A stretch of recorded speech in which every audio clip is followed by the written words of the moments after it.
on parle d'Anthony Edwards. Il est temps d'ouvrir la page ESPN. Let's go. ESPN de 100 à 51. Je ne me suis pas vraiment spoilé sur toute la liste. Je propose qu'on déroule, parce qu'en plus là sur ESPN, il y a la position par rapport à l'année dernière, donc on peut voir si ça a augmenté, si ça a baissé, et voir un peu est-ce que c'est un scandale de le voir dans ce range-là. On va pas faire non plus 100, enfin, joueur par joueur, genre, oui, lui il est 87ème, genre, flemme. 87ème ou 74ème, c'est pareil, tu vois, genre. Mais moi, ce qui m'intéresse un peu plus, c'est de voir qui est devant qui. Voilà. Ouais. Ça m'intéresse un peu plus. Il y a les critères. Alors, il y a eu... Attends. On a demandé à nos experts, à notre panel d'experts, de voter sur des match-up joueur contre joueur.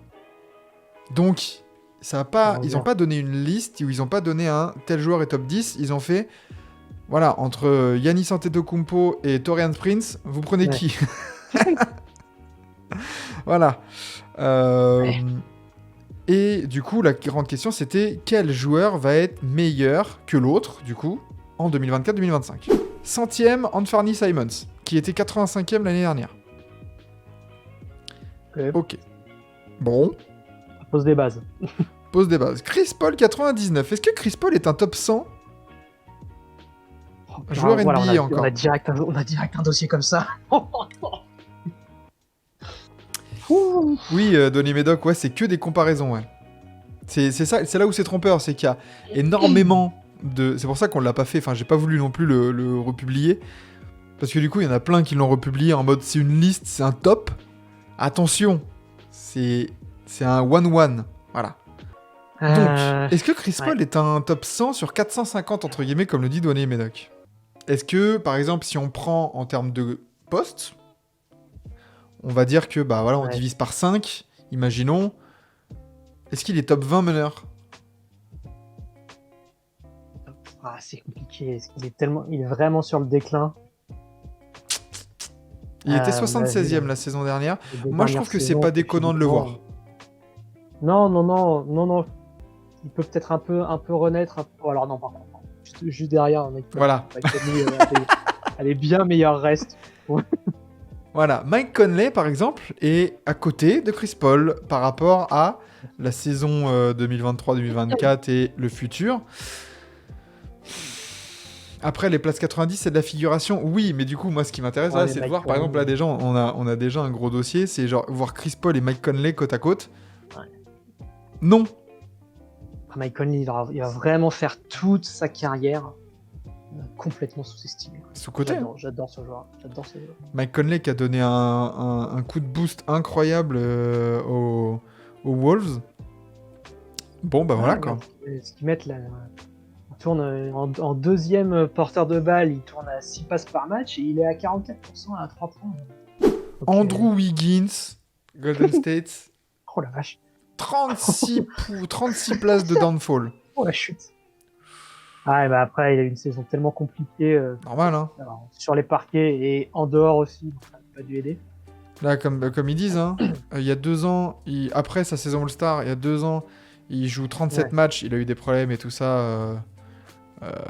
Voilà, avec son père et tout ça, enfin voilà, compliqué. Et la saison dernière, il joue 71 matchs, mais on peut pas dire que ça a été un catalyseur pour les Golden State Warriors, quoi. Michael Porter Jr., 89, 21 places de moins. Ouf. Ok, on va voir. Là, c'est la saison un peu charnière pour Michael Porter Jr. Ouais, bah on en a parlé, ouais.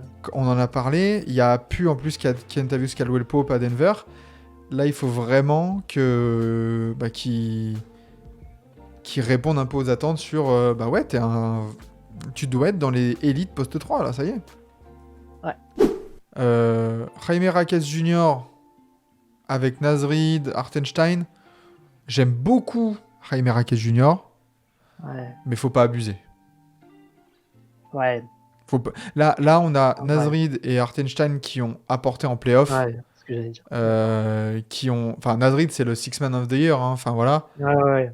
Je suis... Bon, calmons-nous, tu vois. Non, il a montré des super trucs. Hein. C'est pareil, On est... dans On est d'accord. dans la polyvalence et dans le puis en saison rookie. Hein. Oui. Après, s'il se projette sur la saison qui arrive, oui, d'accord, peut-être qu'avec la progression, il arrivera à des trucs comme ça. Butler, Raquez MDR, Butler 86 à la mythe. Tu prêches un converti, Noé, mais voilà. Ici, on est le président du club des haters de Jimmy Butler.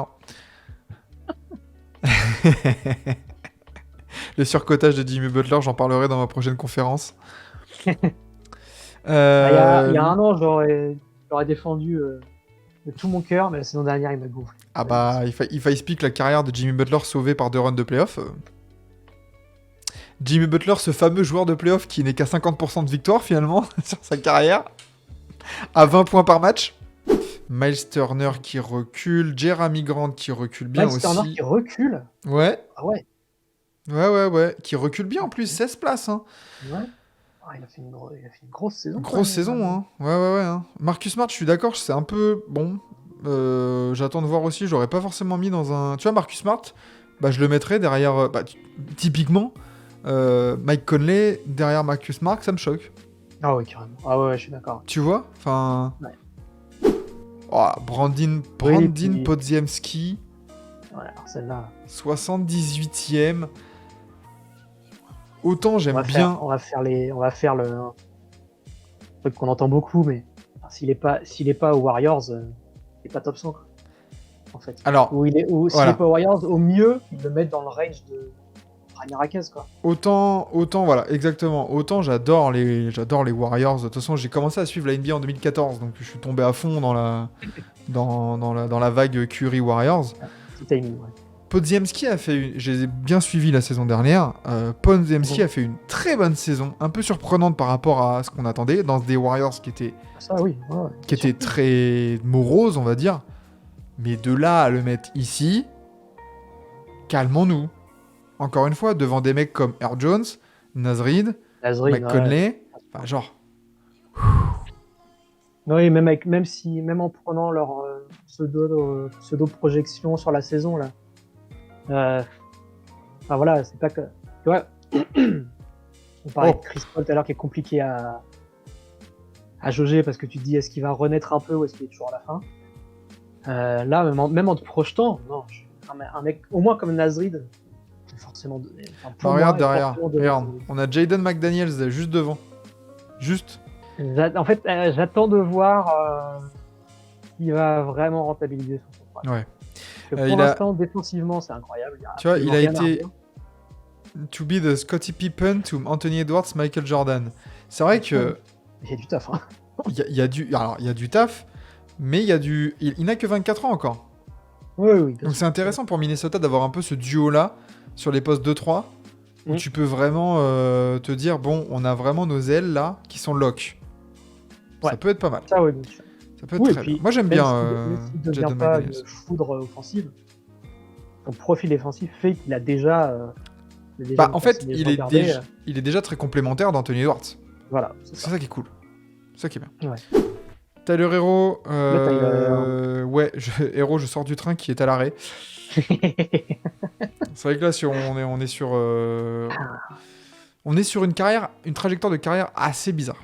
Ouais, ce que j'allais dire, c'est compliqué et bizarre. Assez bizarre. Moi, j'ai un côté, j'arrive pas à ne pas aimer le regarder jouer, juste pour sa gestuelle de shoot que j'adore, incroyable. Mais il a été très vite, très fort. Ouais. Après, problème de... En fait, la grande question avec Tyler Hero, c'est quel type de joueur es-tu ? Ouais, je suis d'accord. Est-ce que tu es un poste 1, un poste 2 ? Est-ce que tu es un titulaire ou est-ce que tu es un très bon 6e homme ? Personnellement, j'ai toujours pensé que c'était un très bon 6e homme. Porteur de balle, un peu scoreur, un peu à la... Lou Williams, Jordan Clarkson, un peu meilleur que Jordan Clarkson quand même, surtout à son âge là. Pareil, un peu plus grand. Un peu plus grand, mais j'arrive pas vraiment à le mettre quelque part et j'ai l'impression que du coup le Heat pareil, ils savent pas trop comment le lutter. Est-ce Ouais. qu'on le met à côté de Kyle Lowry? Est-ce que on le met titu? Est-ce que en fait c'est notre 1 et 2, c'est Duncan Robinson, Tyler Hero? Je sais pas. Voilà. Je suis complètement de l'avis de Dwayne Medoc. Il faut une superstar à la main. En fait, moi, j'ai pas trop de mal à l'imaginer titulaire d'une grosse équipe, mais ça demande que le 5 soit construit différemment, en fait. Si c'est lui la première option, genre en création, c'est un peu limité. Il est un peu plus scoreur pur, quoi. Zach Lavine, 74. Waouh, Downfall, t'as peur. Oh, la violence. 38e en 2023, 74e en 2024. Bah oui, mais... Blessé. Voilà, combien de matchs? Il a fait 25 matchs. Dans une oubliable saison 2023-2024. Oui. C'est tout à fait bien résumé là de la part d'ESPN par contre. Austin Reeves, 72e. Mais pourquoi? Juste non. Mais pourquoi Austin Reeves en joue dans un top 100 déjà? C'est Jaime Raquez au mieux, quoi. Ouais, encore. Enfin, j'aime bien ce qu'il a. Défendant plus. J'aime bien ce qu'il apporte aux Lakers, aucun doute. Ouais, Enfin, voilà, moi aussi. j'aime bien, mais faut arrêter. Enfin, tu vois, il y a des mecs. Bah, on va pas refaire tous les mecs qu'on a fait avant, mais tu vois, moi, tu vois, Jaden McDaniels, Mike Conley, Naz Reid, Jaime Raquez, même Tyler Hero. Enfin, genre. Même réflexion que pour Podziemski. S'il est pas aux Lakers, il est pas top 100. Klay Thompson qui perd 30 places. Tiens, monte direct qu'il y a en 70. Oh, waouh!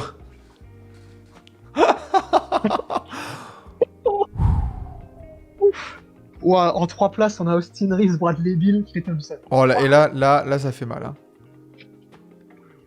On va analyser ça. Alors, Klay Thompson. La chute est enfin pas méritée, mais est normale et Logique. cohérente. Voilà, logique comme Ouais. tu dis. Une saison en dessous de ces standards qu'on a pu lui connaître à Golden State, qui sont déjà des standards très très hauts. Hein, on en a rappelé quand on a fait Dallas. Tu l'as dit toi-même, je crois, Martin, une mauvaise saison de Klay Thompson au shoot, c'est 38% à 3 points. Ouais, voilà. Donc voilà, 38,7 en plus, hein, donc c'est limite 39. Il est quand même à 18 points par match, à 39% à 3 points. Donc en soi, ça montre déjà les niveaux auxquels il nous avait habitués. Mais c'est pas déconnant. J'espère que cette saison, il va pouvoir fermer des bouches avec Luka Doncic à la main et qu'il puisse montrer que, en fait, les gars, limite, je suis toujours à 18 points par match.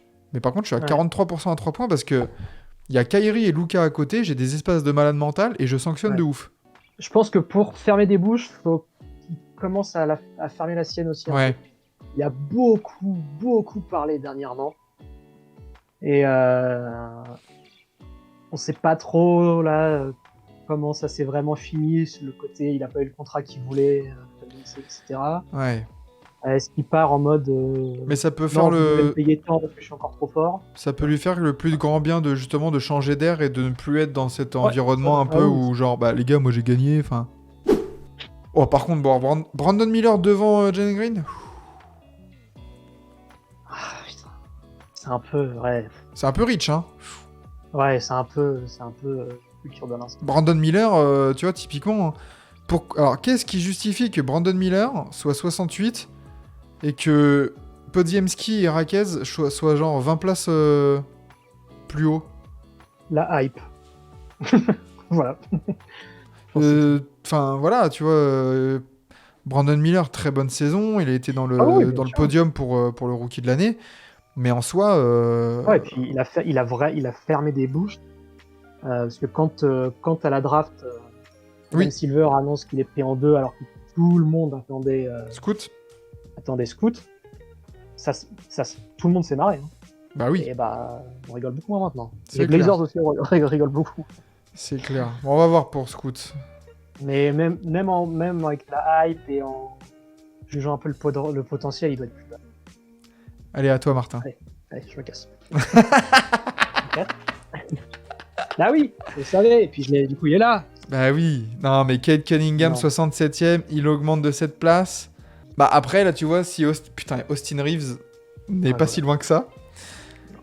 Même Jalen Green, tu vois, ils sont de la même draft. Jalen Mais Green a beaucoup râlé, a beaucoup rasé. en soi, je peux comprendre ce range-là. Oui, Parce que Détroit, on attend encore que Cade performe dans une équipe qui gagne un minimum. L'année dernière, ouais, il est mais revenu. Il est revenu, il n'a pas été trop blessé, 62 matchs, hein, 20 presque 23 points, 7,5 assists, ok, très bien. Mais voilà, je pense que là, tu vois, quand Austin Reeves va reach grâce à la hype, là, du coup, je pense que Cade, justement, il est un peu desservi par le manque de hype de Détroit, justement. oui, voilà, mais c'est pour ça. Ça, c'est quand même un peu logique. Voilà. Et Mais je l'attends beaucoup, tu vois, en termes de joueurs que j'attends la saison prochaine. ouais. Cade Ah bah Cunningham. moi. Cade Ouais, et Cunningham, puis les gars, faut pas oublier. il y a un truc. Vas-y. Il y a un côté logique, mais en fait, vu qu'il y a eu quasiment une saison entière de coupure entre sa saison rookie et l'année dernière, on oublie beaucoup qu'en fin de saison rookie, Très fort. le gars tapait, enfin, le gars était l'option numéro 1 de l'équipe et se battait dans des money time contre les Nets de KD. Ouais. Je me rappelle très bien, il avait sorti un match à 35 points et à la fin, KD l'avait couvert de compliments et tout. Non, faut pas Mais du coup, oublier qui est Cade Cunningham, les gars, hein, le voilà. numéro 1 de la draft 2021. Waouh, Deuxième droit à l'image, il me semble. Alex Caruso, 59ème. Waouh. Oh, c'est bien payé, j'ai l'impression. Ouais. Il est très bon, hein. Oui, voilà, comme. Bah, ouais. Mais genre, putain. Je me fais la même remarque que pour Hart et KCP, quoi. Ouais. C'est des excellents role-players, mais là, ils passent devant des gars. Kobe White. Ouais, belle progression, hein, parce qu'il n'était pas Ouais, ranké l'année dernière. Là, il rentre directement en c'est vrai. Puis 58. il a une opportunité de fou, là, cette saison. Ah oui. Waouh. Derek Lively, Bon, 56ème. lui, par contre. Mais tu vois, c'est ça que je... Enfin, c'est là où il n'y a pas de sens. C'est que Derek Lively qui est là, donc mieux classé que Jaime Raquez, Podziemski pour l'instant et Brandon Miller. Mais c'est pas lui qui a été dans le top 3, on va dire, du Roy. Je veux bien que ça se base sur la progression sur la saison prochaine, mais qu'est-ce qui justifie que Derek Lively soit aussi haut? Parce que les Mavs sont allés en finale, quoi, c'est tout. Et je veux pas comment dire, minimiser le rôle et l'impact qu'il a eu. Hein. On en a parlé pendant la preview. Ah oui. Alors, ça faisait des années qu'on disait il faut un pogo stick dans la raquette de Luka Doncic.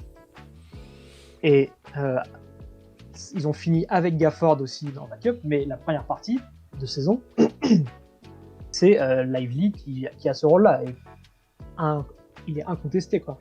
Bien sûr. Mais ça reste, il reste quand même très jeune, donc il y a des progrès à faire. Hein. Il reste quand même très limité dans son rôle et dans ce qu'il sait faire sur un parquet. Quoi. Bah tu vois, typiquement, là, 56, Derek Lively, 55, Jaren Jackson Jr. Genre, à quel moment, en entrant, en se projetant dans la saison prochaine, on peut avoir les deux qui sont là comme ça? Enfin, genre... Il perd 24 places. Qui est pareil, tu vois, Jaren Jackson Jr. qui a... Je vais voir un peu ce qu'ils disent, mais Memphis, la saison a été galère. On a été d'accord pour dire ça dans leur preview et tout ça, il n'y a pas de souci. Il y a eu beaucoup de blessures, etc. Jaren Jackson Jr., lui, il a joué. Il a montré des bons trucs, il a montré que offensivement, bah tu vois, là, 22,5 points par match, c'est son carrière high, 2,3 assists aussi. Pourquoi Jaren Jackson Jr. perd 24 places, alors que Desmond Bane, lui, n'en perd que une? Ouais, c'est clair. Ils sont dans la même équipe. Ouais, Desmond Bane n'a pratiquement pas joué. Oh, DeMar DeRozan. Oh, c'est sévère. DeMar DeRozan 45 qui recule. Sévère. Ah, c'est chaud. Bah ouais, il est compliqué aussi dans la NBA d'aujourd'hui, mais ça reste quand même une assurance de 20 points plus. Bah oui, c'est ça. C'est plus le... C'est pas... Et je pense que ça n'a jamais été un franchise player qui t'emmène très loin en playoff. Mais ça reste quand même un sacré joueur. Genre, attention. Ouais, puis il y a quelque chose qui est pas souvent, enfin, qui est un peu facilement oublié, c'est il a toujours su s'adapter, évoluer là où il fallait. Déjà, quand il est arrivé aux Spurs avec le poids du trade de Kawhi. Ouais. Du jour au lendemain, il a lâché 6 passes d'ess par match. Aux Tu vois, Bulls, aux Bulls, il s'est montré clutch un nombre de fois absolument incroyable. Et puis là aux Kings avec De'Aaron Fox et tout ça. Attention, hein, De'Aaron Fox, Ouais. Sabonis et DeRozan, ça peut être très sérieux hein, si ça clique bien. Ouais. James Harden, 41. Que penser de James Harden? Est-ce que finalement, j'ai vu beaucoup de gens s'offusquer, tout ça, genre what, James Harden 41, mais quand on voit ces dernières saisons, unpopular opinion, mais c'est normal. Ah bah oui, ça reste à la main un truc C'est extrêmement solide. Hein. 21 points, presque 11 rebonds, 11 passes et 6 rebonds. Ah non, là il a 16,6 points, 8,5 passes et 5 rebonds. Les gars, c'est normal. Et encore, il a de la chance de progresser. Il a perdu presque 5 points de moyenne au scoring. Il a perdu plus de 2 passes de moyenne et il progresse. Ouais, je pense que c'est pas le bon pari qui est fait là. Genre, ils font un pari en mode sa ligne de stats va remonter parce qu'il n'y a plus Kawhi ou quoi. Ouais, mais... Parce qu'il n'y a plus Paul George, pardon. Ouais, là, Harden va avoir la chance de jouer un peu comme il l'a fait à Houston en termes de score ball dominante. N'importe quoi, il peut plus faire ça. Bah non. Il a plus du tout l'explosivité pour faire ça. Scottie Barnes 35 qui gagne 28 places. Lui aussi, hein. Sur quoi encore? Lui aussi, beaucoup à... Bah, il a le career high, il a la All-Star. Ouais, attends. C'est pas pour faire mon fanboy. 30 places d'écart entre Scottie Barnes et Kate Cunningham. Non, c'est pas possible ça. Ah, c'est beaucoup. Hein. C'est juste pas possible. Il y a des career high, il y a le All-Star. Mais pareil, lui aussi, hein, comme Quickly et Barrett, hein, de toute façon, comme... Là c'est les 3 Raptors, ils ont énormément de trucs à confirmer. Hein. Énormément. Ouais. Non, là, il y a Scottie Barnes, non. Scottie Barnes, 35, il est dans le premier tiers de NBA. Même en me disant qu'il va encore exploser cette saison. Moi, ce qui me saoule, tu vois, genre, le seul autre joueur qui a 19 points, 8 rebonds, 6 passes, une interception et un bloc de moyenne par match, Giannis. Les gars, ça veut dire quoi? Ils sont dans la même sphère? Non. Ça m'énerve. Oui, très polyvalent, Scottie Barnes. Oui, très bien, mais ça... Enfin, je veux dire, ça, c'est des lignes de stats... Michael Bridges, tu vois, genre tranquille, quoi. Mais allez pas les mettre dans les sphères de Giannis. Giannis, lui, il est en 29 points, 11 rebonds, 6 passes. Enfin, genre, à un moment donné... Domantas, par exemple, Sabonis, très bien, il est dans son range. Ouais. Il y a d'aucuns diront, voilà, top 20, top 25, après. Bon, mais là, on est dans un range. Bah ouais, top 30, bah ouais, t'es un très très bon joueur NBA dans des équipes qui veulent aller très très haut. Ouais, et puis il est aussi un peu difficile à juger à l'échelle dans la globalité de la NBA parce que il a un talent absolument fou. J'avais pas capté, mais la saison dernière, c'est plus de... Bah c'est 77 double-double aussi, hein, c'était dingo. Hein. 61 de suite, c'est la plus grande streak hein, de la NBA moderne. C'est lui qui finit meilleur rebondeur je suis pas sûr. Je crois que c'était l'année dernière, enfin il y a 2 ans. Avant... Mais peut-être. Non, les deux. Ok. 22, 23, 23. Jimmy Butler en 28. Oui. Si on a Bam Adebayo devant, oui. Ouais. Et encore, tu vois, je sur la saison dernière, par exemple, Mais tu vois, je te mets des Sabonis oui, Towns devant. dehors, par exemple. Tu vois, Devant. dans ce même range. Butler vois qui est continue Butler. de jouer à une pace de All-Star. Bah non. Non. Bah non, en Clairement fait. pas. Genre... Ouais, puis il parle trop.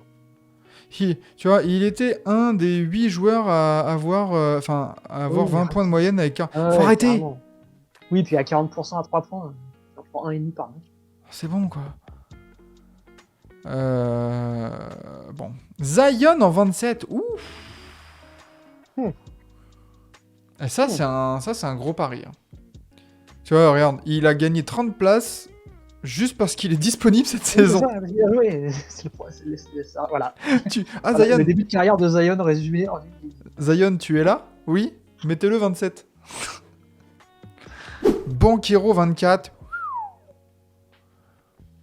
Banchero 24 devant De'Aaron Fox, par exemple. Ouh. Donc, J'adore le Magic, hein. Je suis très excité par leur prochaine saison, mais... Va falloir, pareil, hein, lui, il va falloir assumer un voilà. peu les... Il va falloir continuer à montrer une vraie progression. Exactement. Et que cette saison confirme les beaux trucs qu'on a vu la saison dernière. Mm. Donc c'est un pari. Kawhi Leonard en 22 qui progresse de 2 places. Voilà. Voilà. Zion. Il a joué des matchs. Oui, bah il s'est pété en playoff. Quand il a été disponible cette saison, Leonard a été dominant et tout ça, genre... Bon, déjà, c'est faux, parce que... C'est plus le... Enfin, franchement, c'est plus vraiment le défenseur où tu te dis, genre... Oh bordel, ah bah là, il va se mettre sur Kevin Durant, il va le lock. Genre, il est très très bon encore, mais c'est plus non plus le lock dominateur qu'on a pu voir, quoi. Donc il a joué 68 matchs très bien, mais ouais, je le mets pas 22, pas devant Domantas, pas devant... même pas devant Banchero ou De'Aaron Fox. Non, je pense pas non plus. Ouais. Non. Non, parce qu'en plus, il y a d'autres joueurs... Je le mets avec Harden. Ouais, voilà. Il y a d'autres joueurs où on se dirait, c'est bon, là, il a fait une saison complète, donc on y croit, quoi. Avec lui... Non, on sait pas. Paul George, bon, bah, même same shit, hein. Enfin, un peu haut, je trouve, hein. Vraiment, vraiment un peu haut. J'ai l'impression que là, c'est un peu une jurisprudence, les papis, qui peuvent revenir à leur niveau, tu sais. Ouais. Voilà. Là, t'as Lillard, Kawhi et Paul George, c'est un peu ça. C'est trois gros trentenaires qui disent « Ah, putain, c'est vrai qu'ils étaient blessés, mais ils peuvent peut-être revenir à leur... » Non, enfin... Pour moi, sur les trois, j'ai plus confiance en Lillard. Oui. Mais attention quand même, hein, parce que les blessures qu'il a qu'il a enchaînées... Ouais. Devin Booker en 15, lui aussi, il a des choses à prouver. Hein. Ouais. Après ces très bons Jeux Olympiques, Devin Booker, là, il faut retrouver ton niveau un peu exceptionnel qu'on avait vu au Playoff 2023. Ouais. Où il était... de me faire tomber amoureux de lui. Ouais, où il était incroyable. Il fait partie de... Voilà, visuellement, il donne cette impression de facilité, son geste est pur et tout, j'adore. De ouf. Et l'année dernière, il a quand même beaucoup déçu. Et au-delà des résultats sur le terrain, il nous avait montré des trucs, par exemple, les playoffs où ils vont en finale, là, sa série contre les Lakers, absolument formidable. Il nous montre un mental de compétiteur et de gagneur absolument fou. C'est ça qui avait choqué le monde. Hein. Quand je repense à ça, et que tu me dis, et qu'on apprend, tu vois, l'année dernière, que l'épisode de Vogel qui essaye de... pousse une gueulante dans le vestiaire et que tout le monde se marre. Oui. Genre pour moi, Devin Booker, une équipe où il y a Devin Booker dans le vestiaire, ça peut pas arriver, ça. Ouais. Ouais, faut qu'il montre un côté patron, là. Ouais, vraiment. Enfin, tu vois. Victor, hein. Attention. J'adore Victor Wembanyama, mais putain, devant Anthony Davis, est-ce que c'est un top 11 NBA? Génial. Même avec les projections et tout. Ouais. Tu vois, par exemple, au-delà des stats, je pense que là, tu me demandes, je pense que je te mets encore... Après, il a commencé tellement haut qu'on a du mal à imaginer, ne serait-ce que la progression qu'il peut faire là en saison 2. Hmm. Mais je sais pas, tu vois, je pense à Adebayo qui est en dessous là. Bah oui, Adebayo a des défauts et tout, mais Adebayo il apporte tellement de choses au-delà un peu des stats et tout. Il a une maîtrise du jeu et bah tout. là c'est clairement un classement qui est... Alors, il est pas volé entre guillemets parce que ce qu'il a montré sur sa saison rookie dans des Spurs enfin vraiment très inquiétant des fois, enfin c'était vraiment un marais hein, là-bas. Il y avait rien, c'était un grand terrain vague. Victor a amené la lumière un peu là-dessus. Il a fait une saison incroyable. Top 11, je pense que je l'aurais mis top 25. Ouais, je pense aussi, quelque chose. Tu vois, genre, il était 47 l'année dernière. Je pense déjà, que tu lui... Déjà, tu le fais monter de... Tu vois, est-ce qu'il y a vraiment autant de différence avec Chet Holmgren qui doit être genre vers les places 45, tu vois, ou un truc comme ça? Bah, je pense pas. Par là, ouais, en tout cas, oui. Je pense pas, tu vois. Je l'aurais bien vu en 25-30. Mais bon. Ouais, parce qu'en fait, le côté optimiste, c'est que il a commencé en ayant beaucoup de mal et il a passé ce cap. Déjà dans sa saison rookie. Mais est-ce que son apprentissage est terminé? Je pense pas. Je pense qu'il a encore beaucoup à apprendre sur les parquets. Vas-y, on va rentrer dans le top 10. Il me semble que dans le top 10, il n'y a pas non plus énormément de blasphème. À 10ème, Anthony Edwards. LeBron en 7. Logique, pas logique qu'il soit pas dans le top 5. Logique, il devient vieux un peu, hein. Ça va. Ouais. Il a encore peut-être 3-4 années devant lui, LeBron James. Oh, attends. Et du coup, en 7, j'allais dire oui, logique. Mais du coup, attends, qui on a devant? Est-ce que j'ai oublié quelqu'un? Bah, il doit y avoir... Il y a du Hitch. Il y a du Hitch. Il y a de l'épice. Ouais, il y a de l'épice, ouais. Il doit y avoir un prouveur de NBA Finals. Curry, du coup, en 6. Ok, Curry est juste devant. Ouais, logique. Attention à Curry, hein, parce que avec les Warriors, on sous-cote un peu, attention, la saison peut-être des Warriors avec Curry qui peut libérer un peu de ses Jeux Olympiques. Ça peut, il peut se dire là en mode, bah vas-y, c'est bon, j'ai tué le jeu, maintenant c'est que du plaisir. On va voir. Ouais, alors attends, si Curry commence à se dire, je joue que pour le kiff, il va nous sortir des saisons à 32 points de moyenne à 36 ans. Là. Exactement, tu vois. Yanis en 3. Ok. Bah oui, Yanis, hein, toujours une grosse machine de toute façon. Ouais, moi Yanis, c'est... C'est un délire. C'est toujours la machine, le cheat code. Oui, voilà, c'est ça. Voilà, hein, 30 points, 12 rebonds, 6,5 assists en 61% au tir en global. Et ça veut nous les mettre dans la même sphère que Scottie Barnes. Voilà. Ils ont les mêmes lignes de stats. Hein. Ah oui, les mêmes. Plus 10 partout pour Yanis. Luka en 2. Moi, c'est mon favori pour le MVP, Luka Doncic. Hein. Ça y est, on en parlait l'autre jour. Ouais. On en parlait l'autre jour au moment de la preview des Mavs. C'est bon, c'est son année. Non, Luka en 2, mon favori. Et évidemment, Nikola Jokic en 1. Le MVP sortant, toujours aussi incroyable. Il a une chance de devenir l'un des... seulement le 6e joueur à gagner 4 ou plus trophées de MVP. Il irait quand même dans des strates assez exceptionnelles. C'est vraiment imposé. Quoi. Karim Abdul-Jabbar, Michael Jordan, Bill Russell, Wilt et LeBron. Voilà. Petite liste, en effet. Ouais, et puis il y a quelques années, peut-être que l'année de son premier MVP, peut-être qu'on pouvait encore attaquer sa défense, mais il a vraiment progressé. Non, il a progressé, il a vraiment progressé sur sa défense. Plus du tout une passoire. De la même manière que la défense collective de Denver a progressé aussi. Hein. C'est représentatif un peu du travail de Mike Malone. Et non, c'est vrai. Incroyable pour Jokic.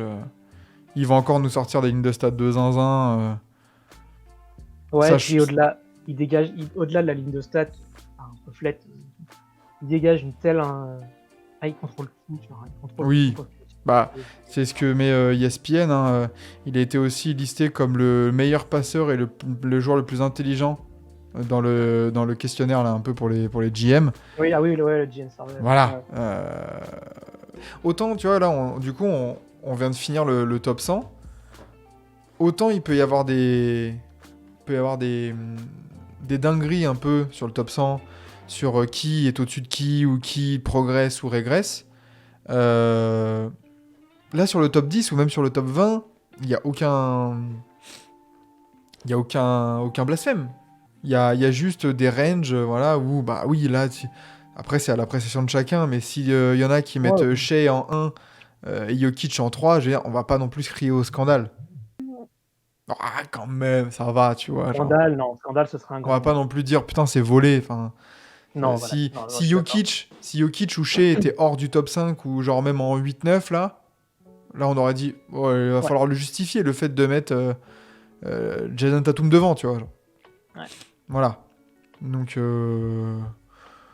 ouais, non, c'est plutôt une liste... Bon, il y a des dingueries. Ouais, en haut, ça va, ouais. En haut, ça va. Mais du coup... Il y a le KD qui pourrait être plus bas quand même. Il faut aussi la prendre, cette liste, en mode... c'était limite un truc de comparaison entre Jokic et LeBron, à ton avis c'est lequel, voilà. Donc bon, c'est pas non plus une liste, c'est pas un top 100, c'est pas un truc voilà. Donc, calmez-vous sur internet, à prendre tout directement au pied de la lettre. Des fois il faut lire les articles ou voir les vidéos ou voir les trucs, voilà, pour être vraiment aux aguets sur ce qui se fait, quoi.